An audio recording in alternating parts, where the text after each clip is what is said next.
لا إله إلا الله وحده لا شريك له وأشهد أن محمدا عبده ورسوله لا نبي ولا رسول بعده. اللهم صل على محمد وعلى آله وصحبه أجمعين ومن تبعهم بإحسان إلى يوم الدين. أما بعد. قال الله تعالى في كتابه العظيم: يا أيها الذين آمنوا اتقوا الله حق تقاته ولا تموتن إلا وأنتم مسلمون. يا أيها الناس اتقوا ربكم الذي خلقكم من نفس واحدة وخلق منها زوجها وبث منهما رجالا كثيرا ونساء واتقوا الله الذي تساءلون به والأرحام إن الله كان عليكم رقيبا. يا أيها الذين آمنوا اتقوا الله وقولوا قولا سديدا يصلح لكم أعمالكم ويغفر لكم ذنوبكم ومن يطع الله ورسوله فقد فاز فوزا عظيما. أما بعد، فإن أصدق الحديث كتاب الله وخير الهدى هدى محمد صلى الله عليه وعلى آله وسلم وشر الأمور محدثاتها فإن كل محدثة بدعة وكل بدعة ضلالة وكل ضلالة في النار. Masyaallah muslimin rahimani wa rahimakumullah, ya ikhwani fillah wa akhwati fid din, azanillahu wa iyyakum. Alhamdulillah, pada pagi hari ini kita dapat berjumpa kembali ya, guna mengkaji kitab Allah dan sunnah Rasul sallallahu alaihi wasallam. Tak lupa marilah kita senantiasa bersyukur ya, kehadiran Allah Subhanahu wa taala atas seluruh nikmat dan karunia-Nya yang senantiasa dilimpahkan kepada kita semua. Ya, dan semoga salawat dan salam senantiasa tercurah kepada junjungan kita Nabi Muhammad sallallahu alaihi wasallam. Pada kesempatan pagi hari ini, insyaallah kita akan mulai membahas kajian perdana kita, membahas kitab Khudh Aqidataka minal Kitabi was Sunnati Shahihah. Ya, yang PDF-nya sudah di-share di grup ini. Terjemahannya judulnya adalah Ambillah Akidahmu dari Kitab dan Sunnah yang Sahih. Kitab ini maksudnya adalah Al-Quran ya. Ini ditulis oleh Syekh Muhammad bin Jamil Zainu ya. Beliau seorang ulama yang dilahirkan pada tahun 1344 Hijriah ya, dilahirkan di Halab itu Aleppo di Suriah ya.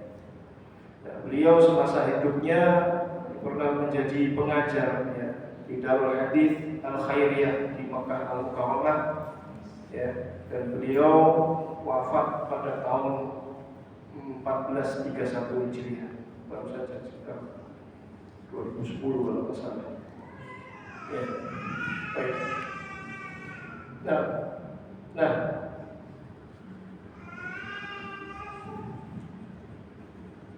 Khudh aqidataka minal kitabi was sunnah ya, minal kitabi was sunnati shahihah. Yang kita bahas tentunya nanti adalah tentang seputar akidah ya. Kenapa kita harus belajar akidah? Ada yang tahu kenapa alasannya kita harus belajar akidah?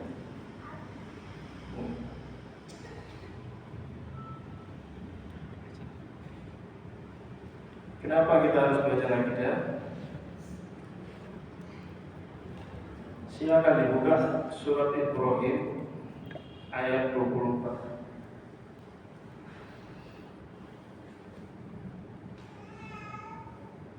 Surat nomor 14 ayat 24.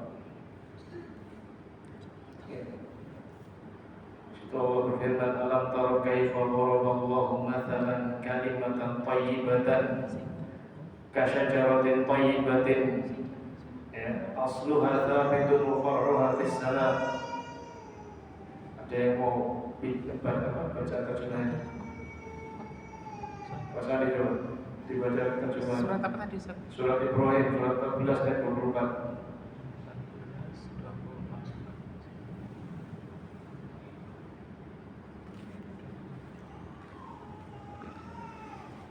Tidakkah kamu perhatikan bagaimana Allah telah membuat perumpamaan kalimat yang baik seperti pohon yang baik, akarnya kuat dan cabangnya menjulang ke langit. Ya.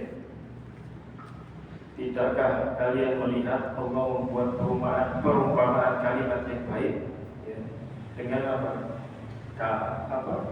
pohon yang baik. Ini perumpamaan yang dibuat oleh Allah Subhanahu wa taala. Kalimat thayyibah di situ yang dimaksud adalah la ilaha illallah. Kalimat tauhid la ilaha illallah. Seperti apa? Seperti pohon yang baik. Kasajaratin thayyibah. Sajaratin thayyibah ini apa? Ya, disebutkan oleh para ulama ahli tafsir, yang dimaksud adalah pohon kurma. Ya, pohon kurma. Dan di sini Allah Subhanahu wa taala ya memperumpamakan ya pohon keimanan itu, ya, orang yang beriman itu seperti pohon kurma. Kenapa seperti itu? Ya, disebutkan asluha thabitun wa far'uha fis sama. Apa artinya? Akarnya itu kokoh, ya, menghujam ke dalam, ya. Wa far'uha fis sama. Barulah kemudian cabangnya itu menjulang ke langit. Nah, akidah ya seperti itu. Ketika seorang muslim dia meyakini akidah yang benar, ya, yang mana akidah itu menghujam ke dasar kalbunya, maka itu akan melahirkan cabang yang tinggi itu tadi. Berupa apa itu? Yaitu berupa amal soleh. Berupa amal soleh. Makanya seseorang gak akan mungkin dia bisa istiqomah ya, kalau dia tidak memiliki akidah yang benar. Ya. Dan semua amal ibadah seseorang yang tidak didasari, tidak dibangun di atas akidah yang benar, maka amal tersebut menjadi batil. Bahkan apabila akidahnya salah, akidahnya batil, yang mana itu menyebabkan seseorang itu keluar dari keislaman, maka amalnya semuanya akan sia-sia. Maka pertama kali yang harus dipelajari, yang urgent bagi seorang muslim itu adalah dia belajar ilmu akidah terlebih dahulu. Bukannya yang lainnya tidak penting, kan? Tapi prioritas utama harus lebih dititik beratkan kepada akidah. Ya. Kemudian tadi disebutkan ya, far'uha fis sama. Seorang yang memiliki akidah yang menghujam hingga kalbunya, ya, yang kuat di dalam kalbunya, maka akan melahirkan ketaatan kepada Allah Subhanahu wa taala. Ya. Dia akan tunduk kepada Allah, ya, dan akan melahirkan rasa takut, ya. Di samping juga rasa cinta dan juga pengharapan yang besar kepada Allah Subhanahu wa taala. Maka di antara ciri seseorang memiliki akidah yang benar, dia memiliki rasa takut kepada Allah Subhanahu wa taala. Ya. Orang yang memiliki akidah yang benar, dia akan memikirkan, apakah yang saya lakukan ini disukai oleh Allah atau tidak? Apakah yang saya lakukan ini, ya, akan mendatangkan keridhaan Allah atau tidak? Ya. Rasa takutnya kepada Allah itu sangat besar. Maka ketika akidah ini sudah menancap kokoh di dalam hatinya,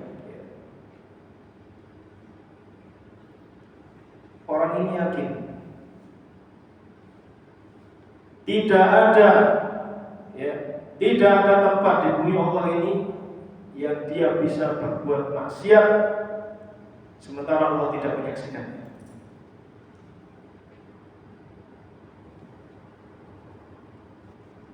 Tidak ada satu tempat ya, yang dia bisa bermaksiat tanpa menggunakan satu pun dari nikmatnya Allah Subhanahu wa taala. Maka itu akan membuahkan rasa takut pada dia dan dia berhati-hati dalam berbuat.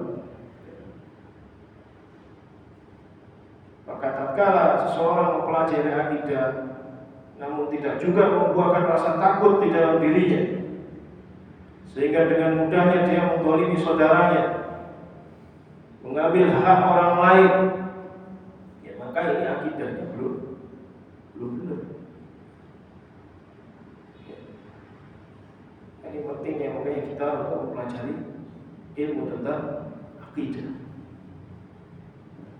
Kemudian di ayat yang selanjutnya, ya, surat Ibrahim ayat 25, Allah Subhanahu wa taala berfirman, "Tu'ti ukulaha kulla hinin bi'idni rabbiha." Kau akan dapati ya, buahnya itu manis ya, akan senantiasa berbuah manis dengan izin Rabb-nya. Yang mana dari pemahaman akidah yang benar itu tadi akan berbuah pahala, berbuah balasan yang baik di dunia maupun di akhirat. Ya. Dan inilah urgensinya kita mempelajari ilmu akidah. Baik.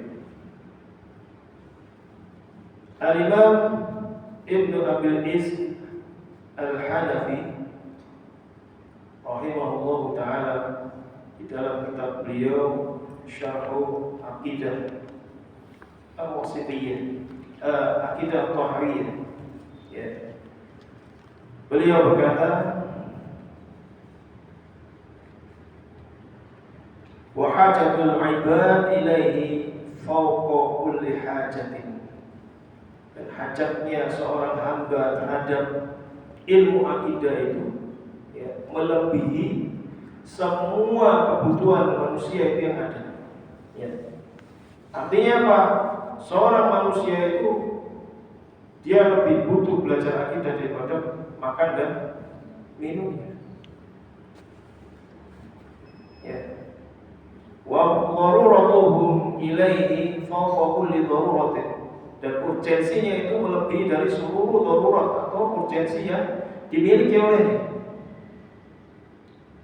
Li'annahu la hayata lil qulub, sebab tidak ada kehidupan bagi hati, wala na'ima wala tuma'ninah, dan tidak ada nikmat serta ketenangan illa bi an ta'rifa rabbahu illa bi an ta'rifa rabbaha wa ma'budaha wa fatiraha bi asma'ihi wa sifatihi wa af'alihi, kecuali dengan ia mengenal Rabb-nya dan juga sesembahannya tersebut dan yang menciptakannya dalam hal apa? Dalam hal asma dan sifat-sifatnya serta perbuatan-perbuatan yang khusus bagi Allah Subhanahu wa ta'ala.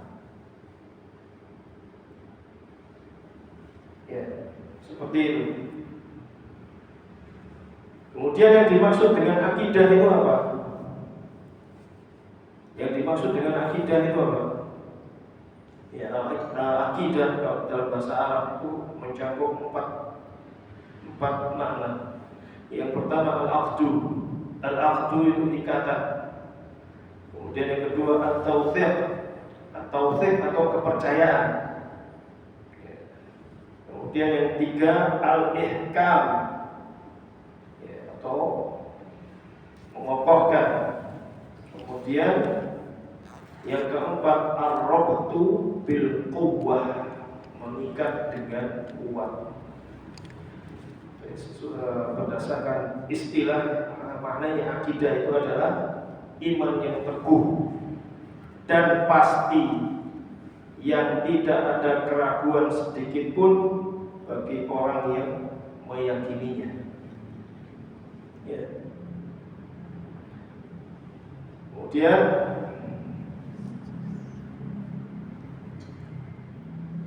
penulis kitab ini ya, menyandarkan apa itu? Menyandarkan penyampaian matan atau isi dari kitab ini ya, adalah diambil dari Alkitab was Sunnah as-Sahih, yakni dari Al-Quran dan Sunnah Rasul Sallallahu Alaihi Wasallam yang sahih. Kenapa seperti itu? Ya, kenapa seperti itu? Karena Allah tahu hambanya itu tidak mampu untuk mengetahui akidah dengan benar berdasarkan buah pikirannya sendiri. Ya.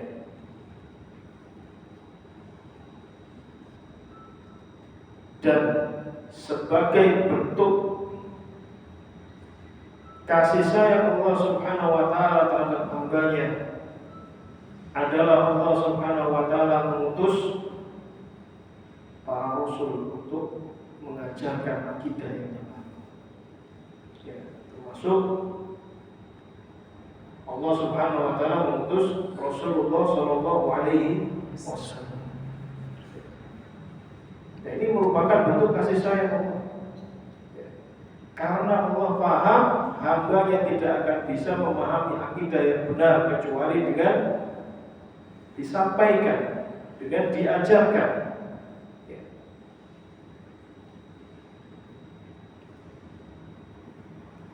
Sebagaimana manusia itu memiliki keterbatasan. Ya. Berkata Imam Syafi'i rahimahullah ta'ala, ya, beliau berkata, inna lil aqli haddan yantahi ilaihi kama lil basari haddan yantahi ilaihi. Sesungguhnya ya, akal itu memiliki batas yang tidak bisa dilampaui, sebagaimana penglihatan itu memiliki batas yang tidak bisa dilampaui. Ya. Kalau hanya mengandalkan akal nggak akan bisa, nggak akan mampu kemudian mengenal atau memahami akidah yang benar. Oleh sebab itu penulis mengambilnya langsung dari Al-Quran dan Sunnah Rasul Sallallahu Alaihi Wasallam yang sahih. Ya. Berkata Imam Abul Mughaffar As-Sam'ani rahimahullah ta'ala, beliau adalah salah satu ulama Syafi'iyah. Ya, beliau berkata, wa amma ahlus sunnati qalu, dan adapun ahlus sunnah itu berkata, al-aslu fid din al-ittiba'. Ya. Pokok di dalam agama ini ya adalah al-ittiba', ya, mengikuti apa? Mengikuti sunnah. Wal ma'qulu tab'un. Sedangkan akal itu hanyalah mengikuti. Dia beliau melanjutkan, walau kana asasud dini 'alal ma'quli. Dan seandainya asas atau dasar dari agama ini adalah berdasarkan akal, lastabnal khalqu 'anil wahyi wa 'anil anbiya. Pastilah manusia atau makhluk itu akan merasa cukup dari wahyu dan para nabi. Artinya apa? Mereka jadi tidak butuh. Ya. Kalau memang asas dari agama ini adalah akal, maka manusia itu tidak butuh wahyu dan juga para nabi. Wala batala ma'nal amri wan nahi, dan batalah makna perintah dan larangan. Wala qala man syaa ma syaa. Kemudian pastilah orang itu akan berkata sesukanya. Ya, siapa yang mau berkata A, dia akan berkata A. Yang mau berkata B, dia berkata B. Seperti itu. Ya, makanya inilah pentingnya kemudian kita mengambil akidah dari Al-Quran dan Sunnah Rasulullah SAW yang sahih. Ya. Baik. Dan dari Al-Quran dan Sunnah yang sahih ini akan menimbulkan keyakinan yang tidak akan muncul daripada selainnya. Kalau dia mengamalkan yang berdasarkan sesuatu yang bukan dari Al-Quran dan Sunnah, ya, yang sahih, maka akan menimbulkan keraguan-keraguan. Nah, itu pasti. Ya. Baik. Kita langsung masuk pada bab yang pertama, haqqullahi 'alal 'ibad, yaitu hak Allah atas hamba-Nya. Nah, di sini yang di kitab ini Syekh Muhammad bin Jabir Zainul rahimahullah taala, beliau menyusun kitab ini dengan metode tanya jawab. Ya. Kenapa ini bisa mengokohkan keilmuan bagi mereka yang mempelajarinya. Ya. Dan beliau rahimahullah taala mengikuti sunnah Nabi sallallahu alaihi wasallam. Banyak hadisnya Rasul sallallahu alaihi wasallam yang mengajarkan kepada para sahabat dengan metode tanya jawab. Baik. Yang pertama, limadza khalaqana Allah? Untuk apa Allah Subhanahu wa taala itu menciptakan kita? Pernah enggak kita bertanya seperti itu pada diri kita sendiri? Kita itu diciptakan untuk apa? Contoh misalkan orang bikin mobil untuk jalan di jalanan, ya nggak bisa masuk air. Dia bikin perahu misalkan, dia untuk mengarungi lautan, ya, untuk berjalan di sungai, ya nggak bisa kemudian dia bawa perahu itu di jalan raya. Ya, pasti akan dikatakan sebagai orang yang nggak waras. Nah, sekarang pernah nggak kita berkata pada diri kita sendiri, tanya, kita itu diciptakan itu untuk apa?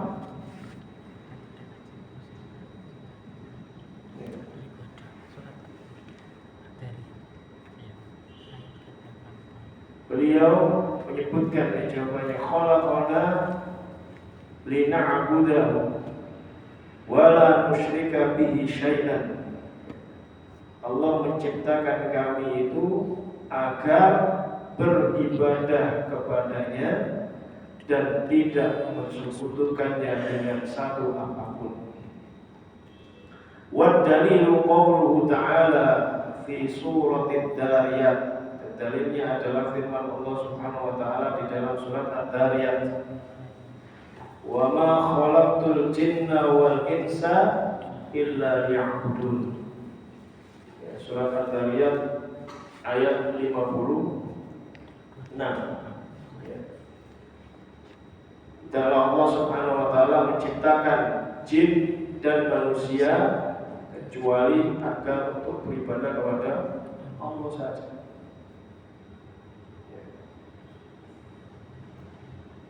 Apakah Allah Subhanahu wa taala membutuhkan ibadah kita? Tidak. Kita lah yang butuh kepada ibadah tersebut. Yes. Ayat selanjutnya Allah berfirman, "Ma uridu minhum min rizqin wa ma uridu an yut'imun." Ya, aku tidak butuh rezeki dari mereka. Ya, aku juga tidak butuh makan dari mereka. Ya, mereka lah sendiri yang butuh untuk beribadah kepada Allah Subhanahu wa taala.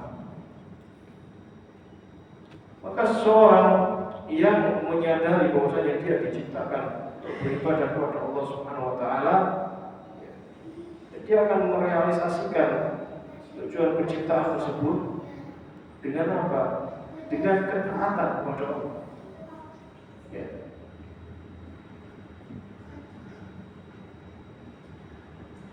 Berbagai aturan yang telah ditetapkan, ya, baik di Al-Quran dan Sunnah Rasulullah SAW, maka enggak ada beban buat dia. Ya, misalkan tadinya di luar Islam dia senangnya makan babi misalnya. Kalau udah masuk Islam tidak boleh, ya tidak boleh. Wah, tidak boleh. Saya diciptakan Allah untuk beribadah, untuk taat, tak bisa. Ya, seperti itu. Itu yang membedakan antara orang Islam dengan orang yang di luar Islam. Ya, sebagaimana firman Allah Subhanahu wa taala dalam surat Muhammad ayat 12.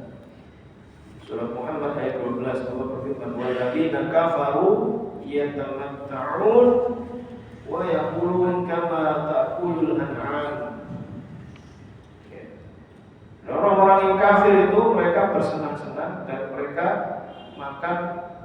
seperti binatang ternak. Artinya mereka ada aturan buat mereka. Sementara orang Islam ya, sudah ditetapkan aturan dan batasan-batasan oleh Allah Subhanahu Wa Taala, ya, yang mana itu adalah untuk kebaikan kita semua. Ya. Semua aturan yang ditetapkan itu adalah untuk kebaikan kita semua. Dan mungkin kita belum mengerti hikmah dari larangan atau perintah tersebut. Yang harus kita imani bahwasanya itu semua adalah untuk kebaikan kita. Dan berarti kalau misalkan kita nggak tahu ini kenapa kok tujuannya dilarang, ini perintahnya tujuannya apa, nggak usah dilakukan, tidak seperti itu. Ya, karena tadi ya sebagaimana telah dijelaskan perkataannya Imam Syafi'i tadi, ya akal itu punya batas. Ya. Kalau kita tidak mengetahui faedah atau hikmah di balik perintah atau larangan tersebut, yaitu menunjukkan itulah lemahnya akal kita. Yang mana akal kita ini harus tunduk kepada syariat. Ya. Ini maknanya di antara ayat tersebut ya adalah kita beribadah kepada Allah ya seperti ini, tunduk kepada Allah. Ya. Kemudian itu juga disebutkan hadis ya, bahwasanya Rasulullah SAW bersabda, "Haqqullahi 'alal 'ibad an ya'buduhu wa la yusyriku bihi syai'an." Hak Allah atas hamba-hambanya itu adalah agar ya, mereka beribadah kepada Allah Subhanahu wa taala dan tidak mensekutukannya dengan satu apapun. Nah, ini hadisnya juga panjang ya. Dan di situ hanya dinukil sebagian. Ini hadisnya panjang. Jadi waktu itu kisahnya adalah Nabi SAW membonceng Mu'ad bin Jabal.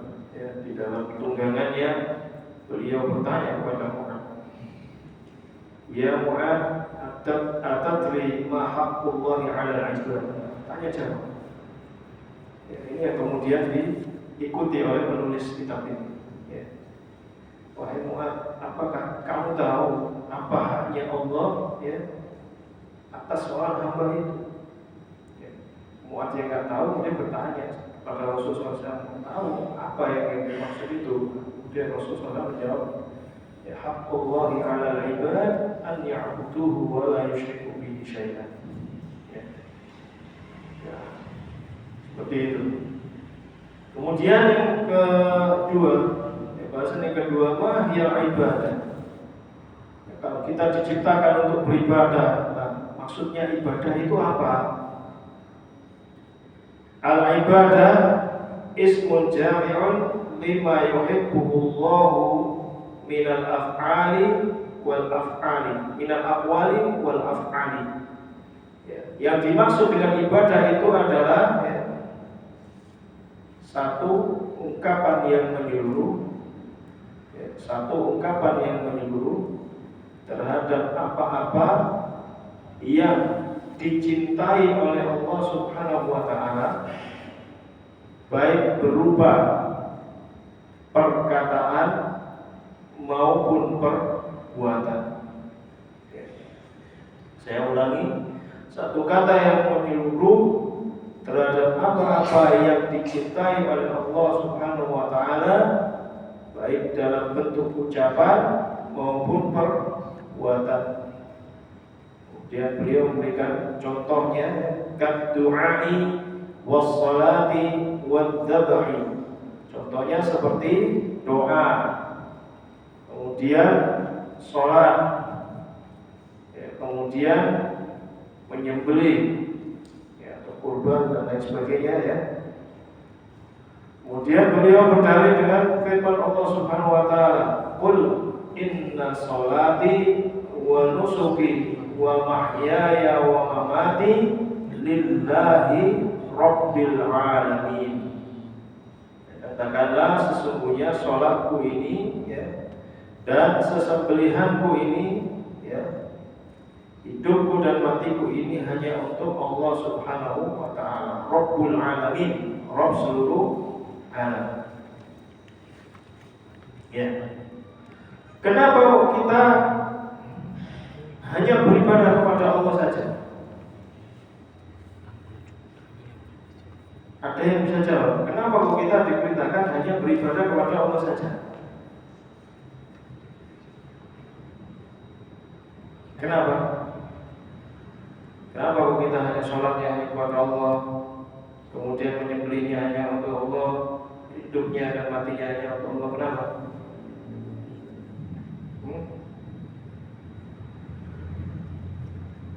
Kenapa ya? Saya nggak tahu. Itu tadi ayat tadi lanjutan itu.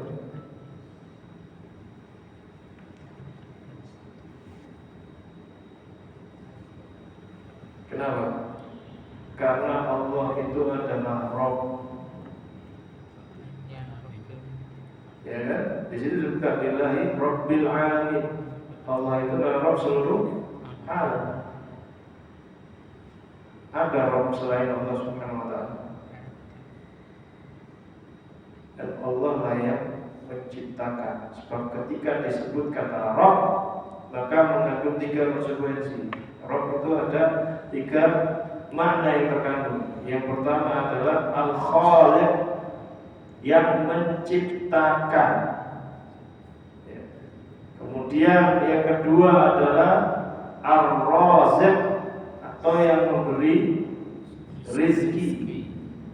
Kemudian yang ketiga adalah Al-Mudabbir, atau yang mengatur alam semesta. Dan tidak ada sekutu Allah dalam hal tersebut.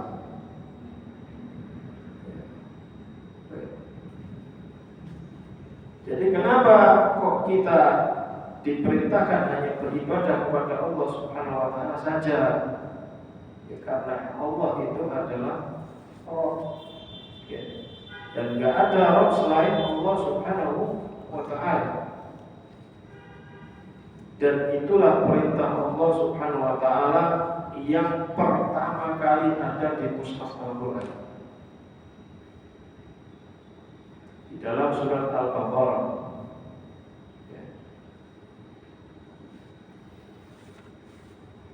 Ayat 21. Ya ayyuhan nas ubudu rabbakumul ladzi khalaqakum wal ladzina min qablikum. Ya. Coba dibuka.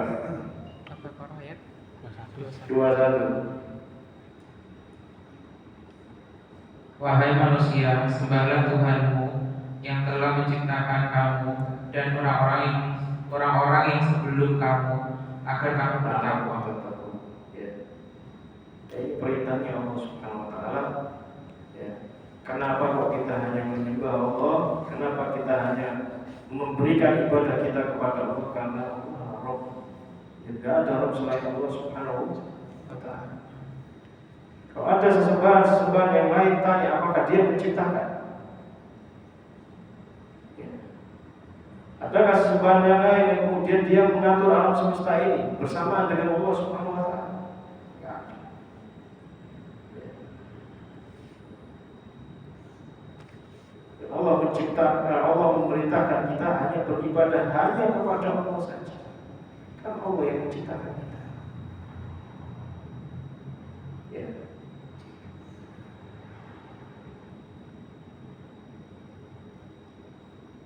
Jadi Allah Subhanahu wa ta'ala berfirman, ya ayyuhan nas u'budu rabbakum alladzi khalaqakum wal ladzina min qablikum la'allakum tattaqun.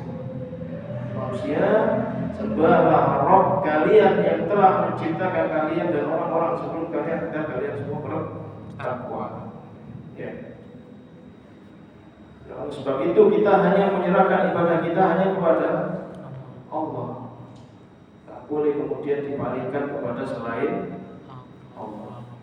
Inilah makna dari syahadat la ilaha illallah. Ya, kita hanya beribadah kepada Allah. Ya, karena apa? Karena Allah itu Rabb.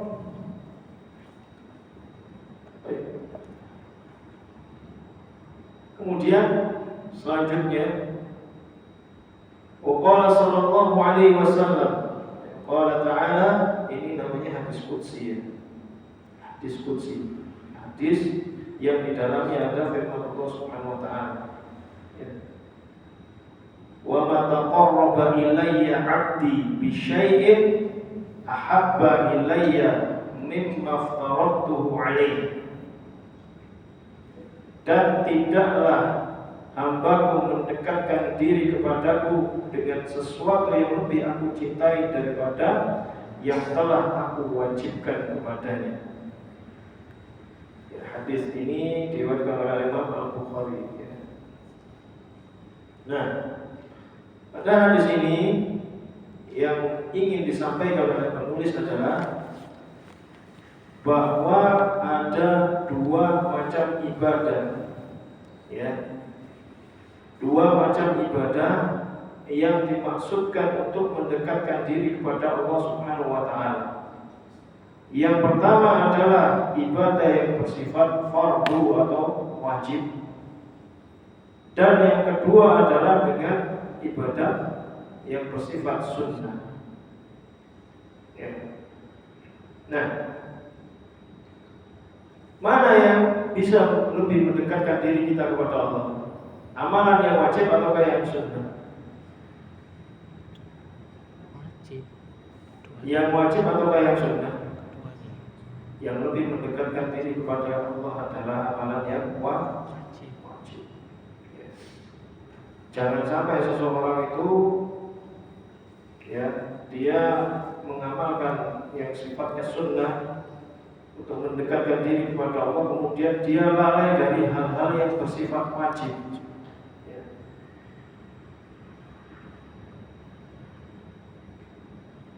Al-Imam Ibnu Hajar Al-Asqalani rahimahullah ta'ala dalam kitabnya Fathul Bari beliau berkata, man shaghalahu al-fardu 'anil nafli fahuwa ma'dhur.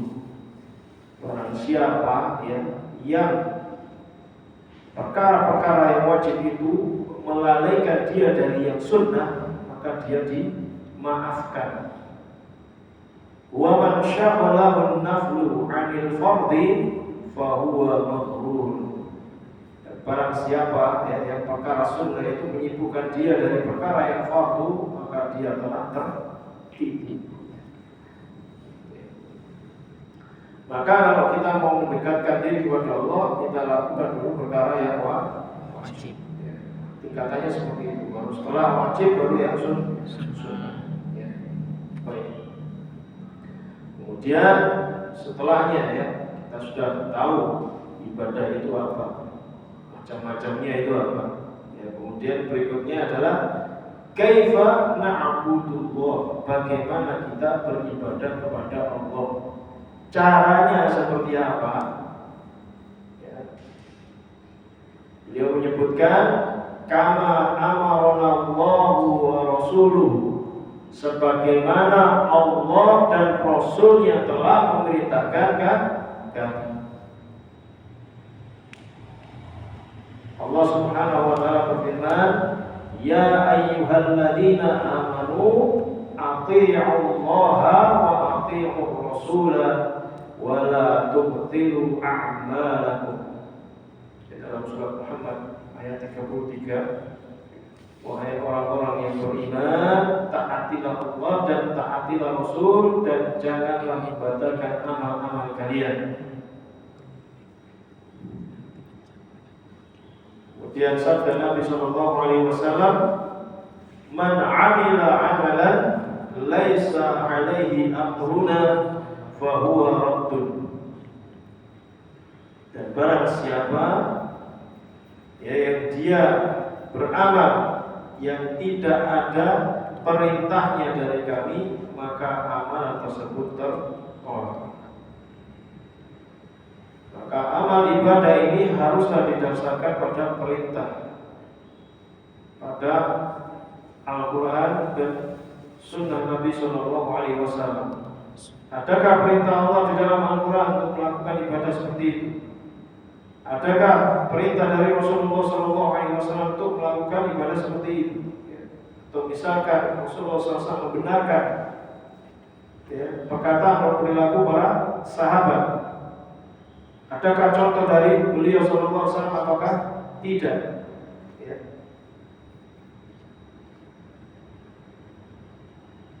Dan inilah ya yang harus kemudian kita pahami. Di yang namanya ibadah itu nggak boleh ngarang, nggak boleh ngarang. Kalau Allah Subhanahu Wa Taala ini ya mengutus Nabi Sallallahu Alaihi Wasallam itu sebagai rahmat bagi seluruh alam. Ya. Allah Subhanahu Wa Taala berfirman, "Wa ma arsalnaka illa rahmatan lil alamin." Tidaklah kami mengutusmu, ya, mengutus Nabi Sallallahu Alaihi Wasallam itu melainkan hanyalah sebagai rahmat bagi seluruh alam. Maka seluruh syariat Islam, seluruh hukum-hukum yang ada di dalamnya inilah rahmat bagi seluruh alam.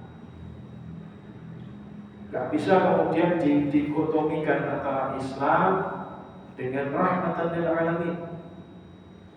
Gak boleh seseorang mengatakan ini Islam yang rahmatan lil alamin, ini yang rahmatan lil alamin. Karena rahmatan lil alamin ya Islam itu sendiri. Ya. Maksud dari rahmatan lil alamin itu apa ya? Apa yang disampaikan oleh Rasul Sallallahu Alaihi Wasallam. Ya. Semuanya itu adalah rahmat. Sebagaimana tadi sudah disampaikan ya, bahwasanya Allah mengutus Rasul Sallallahu Alaihi Wasallam pada manusia ya, karena Allah sayang. Karena Allah tahu bahwasanya kita itu nggak akan bisa memahami agama ini kecuali dengan diutus Rasul. Ya. Dan yang dibawa oleh Rasul SAW itu seluruhnya itu adalah rahmatan lil alamin. Kemudian ada poin berikutnya, ya, kita sudah tahu, ya, kita diciptakan untuk beribadah. Apa itu yang namanya ibadah? Macam-macamnya ibadah. Bagaimana kita beribadah kepada Allah? Ya, jadi mengikuti sunnah dan tidak berbuat bid'ah. Ya. Kemudian yang keempat adalah beliau menyebutkan hal na'budullaha khaufan wa tama'an, apakah kita beribadah kepada Allah itu dalam keadaan takut, ya, dan juga penuh harap. Ya, beliau menyebutkan na'am, ya, na'buduhu kadzalik. Kita berdoa, kita beribadah kepada Allah itu ya seperti ini. Qala ta'ala yasiful mu'minin, berfirman Allah Subhanahu wa taala mensifati orang-orang yang beriman, yad'una rabbahum khaufan wa tama'an. Mereka itu orang-orang yang beriman itu ya, berdoa kepada Rabb-nya dalam keadaan takut dan penuh harap. Nah, yang perlu diperhatikan di sini tentang khauf atau takut.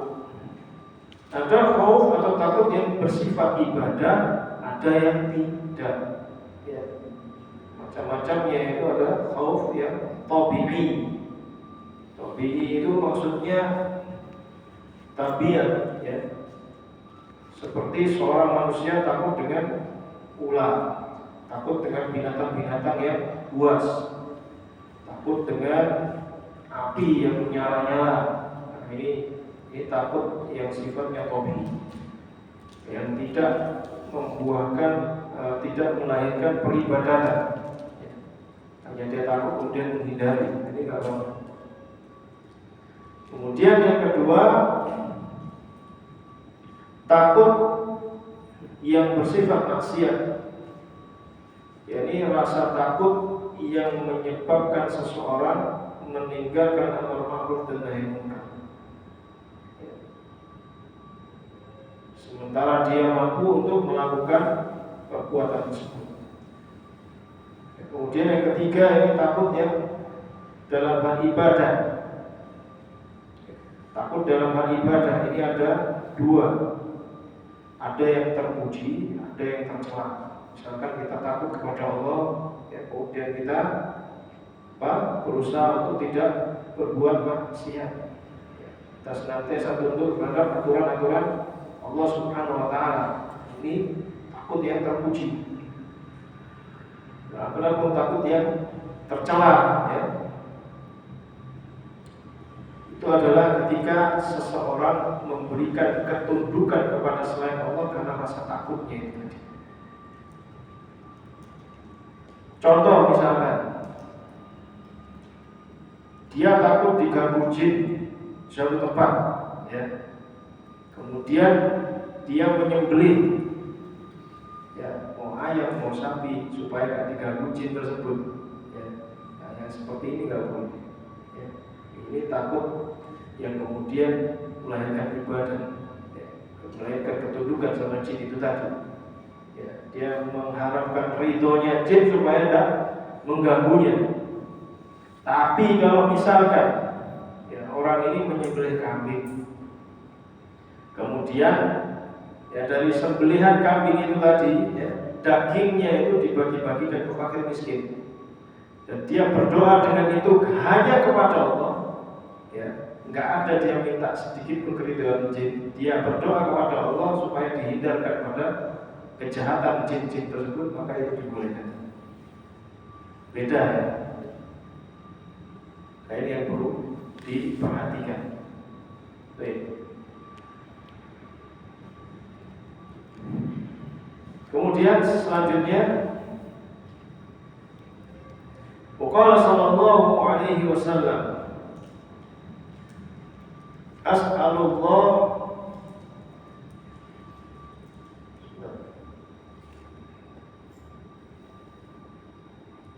ini doanya Nabi sallallahu alaihi wasallam, as'alullah al-jannata wa'udzu bihi minan nar. Di sini Rasulullah sallallahu alaihi wasallam berdoa kepada Allah Subhanahu wa taala meminta surga dan juga minta agar dijauhkan dari neraka. Ya. Nah, ini dalil yang menunjukkan bolehnya kita meminta kepada Allah Subhanahu wa taala agar dimasukkan ke dalam surga. Ya. Karena ada orang-orang yang mengatakan bahwasanya dia beribadah tapi tidak butuh surga. Tapi nyatanya apa? Rasul butuh surga. Mana yang lebih utama untuk kita ikuti? Untuk kita ikuti Rasul sallallahu alaihi wasallam. Ya. Ini menunjukkan bolehnya kita mengharap surga dengan ibadah tersebut. Ya. Nah, selanjutnya, ma huwal ihsanu fil ibadah. Apa itu, ya? Takarannya, baiknya, ya, di dalam ibadah. Ibadah itu baiknya seperti apa? Ya. Beliau menjelaskan al-ihsanu huwa muraqabatullahi ta'ala fil ibadah. Al-ihsan itu adalah dia merasa diawasi oleh Allah Subhanahu wa taala di dalam ibadah. Qala Allah Ta'ala, alladzi yaraka hina taqumu wa taqallubaka fis sajidin. Dia Allah Subhanahu wa taala yang melihatmu tatkala engkau berdiri, ya, dan juga melihatmu tatkala, ya, engkau bergerak di dalam sujud. Ya. Kemudian Rasulullah sallallahu alaihi wasallam bersabda, al-ihsanu an ta'budallaha ka'annaka tarahu. Ya, ihsan itu adalah engkau beribadah kepada Allah, ya, seakan-akan seolah-olah engkau melihatnya. Fa in lam takun tarahu fa innahu yaraka. Seandainya, ya, engkau tidak melihat Allah, karena kita tidak bisa melihat Allah di dunia, ya, fa innahu yaraka, sesungguhnya Allah itu melihat. Baik, berkaitan dengan ihsan. Ihsan ini ada dua macam. Yang pertama adalah ihsan yang sifatnya wajib, dan yang kedua adalah yang sifatnya mustahab. Yang wajib ya, baiknya ibadah seseorang itu dinilai dari dua hal, yaitu al-ikhlas atau ikhlas ya, dan juga ittiba atau mengikuti sunnah. Ini wajib. Ya, benarnya ibadah seseorang itu dinilai dari ikhlasnya niat dan juga ittiba. Dua hal ini nggak boleh salah satunya hilang. Ya, harus ada. Kemudian yang mustahab itu ada dua tingkatan, ya, sebagaimana disebutkan di dalam hadis tersebut ya, yang tadi kita bahas. Yang pertama adalah musyahidatun, yang kedua adalah muraqabatun. Ya. Musyahadah itu adalah tingkatan ketika orang merasa dia bisa melihat Allah, merasa seolah-olah dia melihat Allah. Kemudian yang kedua adalah muraqabah, yaitu merasa diawasi. Ya.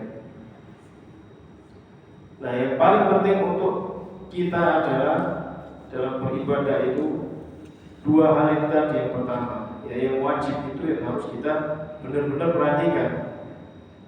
Ya, yakni ikhlasnya niat dan juga tata cara beribadah yang sesuai dengan tuntunan.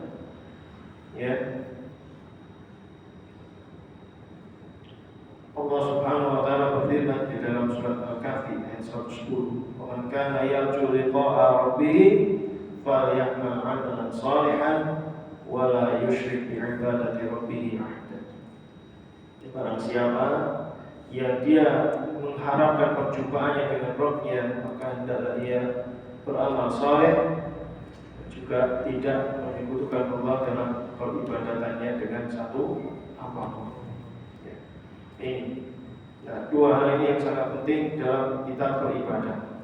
Jangan sampai kemudian kita capek-capek beribadah, ternyata ibadah tersebut tidak membuahkan apa-apa, ya, tidak membuahkan pahala, tidak membuahkan balasan dari Allah Subhanahu wa taala. Ya, maka akan sia-sia seperti itu. Baik. Nah, untuk pertemuan kali ini mungkin kita cukupkan sampai di sini terlebih dahulu. Ya. Kalau ada yang mau ditanyakan, silakan. Saya Ustaz. Ya. Ini yang beberapa waktu lalu saya temui Ustaz. Jadi ada teman saya itu bilang ke saya, dia itu lebih senang mengamalkan amalan-amalan yang sunnah daripada yang wajib. Karena argumennya dia, semisal kayak kita puasa, kan ada yang puasa apa itu saya lupa, bisa menghapuskan dosa setahun yang lalu sampai setahun yang akan datang. Nah, terus kayak sholat tahiyat masjid sebenarnya dibangunkan rumah di surga dan yang lainnya. Dia berargumen hal itu bisa dicapai dengan sunnah, sedangkan di wajib itu tidak dijelaskan. Nah, mungkin ini juga yang menjadi buat teman-teman yang lain mungkin bisa dijelaskan, apakah dengan amalan wajib itu sebenarnya sudah cukup dan perlu ditambah lagi dengan amalan sunnah, atau wajib itu tidak bisa menggapai itu sehingga perlu digapai dengan sunnah itu tadi. Ya. Nah, untuk amalan yang sunnah, sebagaimana tadi dijelaskan, maka ketika seseorang mendekatkan diri kepada Allah adalah dia mengerjakan perkara yang wajib terlebih dahulu. Yang perlu dipahami, pahala serta keutamaan amal yang wajib dengan yang sunnah itu lebih besar yang wajib. Ya. Dan ketika seseorang luput dari amalan yang sifatnya wajib itu, tidak bisa diganti. Ingat, tidak bisa diganti dengan amal yang sunnah. Contoh misalkan ya, seorang dia subuhnya kesiangan, diganti dengan sholat duha, tidak bisa. Ya. Mau dia sholat duha berapa rakaat pun itu tidak menutupinya. Ini yang harus diingat. Ya, ini yang perlu kemudian diingat. Kemudian amal-amal yang sifatnya sunnah, ya, ini juga tidak bisa diremehkan. Dalam artian apa? Yang sunnah ini melengkapi yang wajib. Ya. Ketika seseorang dia melakukan sholat, kemudian sholatnya itu mungkin ya kurang sempurna, ya, misalkan kurang apa, nah itu dari kekurangannya itu kemudian dia ditambah dari ibadah-ibadah yang bersifat sunnah, gitu. Maksudnya seperti itu. Jadi kita juga tidak meremehkan perkara yang sunnah, namun tetap harus diprioritaskan adalah yang wajib terlebih dahulu. Ya. Sebagaimana tadi sudah saya sebutkan perkataannya Imam Ibnu Hajar al-Asqalani. Ya, kalau orang itu menyebutkan dirinya dengan perkara-perkara yang sunnah, kemudian dia terlalaikan dari perkara yang wajib, ya, maka orang itu telah tertipu. Ya. Nah seperti itu, gitu. Mungkin penjelasan singkatnya seperti itu. Gitu. Oke, mungkin ada pertanyaan yang lain. Apa mungkin?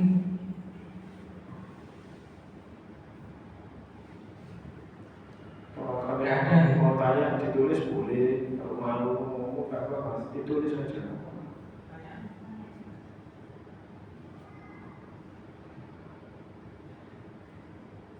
Gitu, dibuka aja Ustaz. Ya.